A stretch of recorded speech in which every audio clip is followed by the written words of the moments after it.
السلام علیکم ورحمت الله وبرکاتہ. جی دا د مولانا محمد یوسف زیدی کم چې دم درود کوي د هر قسم بیماری، یعنی د کینسر، د شوګر، د بواسیر، د پالجو، د رکن نسا، د جوړونو، د مهرو، یعنی چې ستاسو هر قسم مسلې نو دلته ان شاء الله چې د هغې دپاره دمم کیږي او د هغې لپاره دوايانې هم ورکوي. نو که کم ملګري دلته راتګ غواړي نو زموږ دغه پته ځان سره یاد وساتئ. دا پېښور دی، خاص کر پېښور ضلع د چرګانو چوک مشهور ځای دی. د دغه ځای نه زموږ دا ځای یو 20 منټ کې دی.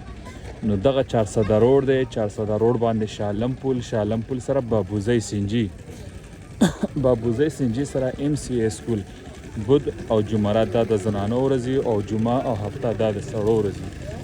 نو چې څومره ملګري راتګ غواړي نو تاسو به کوشش کوئ چې سحر به راځئ، لږ وختي به راځئ، ځکه چې ناوخته بیا مولانا صاحب پاڅېدلی بیا دم نه کوي، بیا خلک خفګان کوي.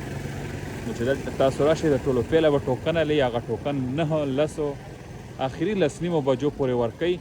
نو کم از کم چې تاسو تر 10 بجو پورې ځان راورسوئ، هغې نه بعد دلته به تاسو د دم اوبه دي دغه به والئ، هغې نه بعد بیا راشئ مولانا صاحب ته دننه دغه ته، نو بس تاسو به بیا دم کېږي. پېښور ضلع 400 روډ شالم پل، بود جمعرات زنانه، جمعه هفته سړی.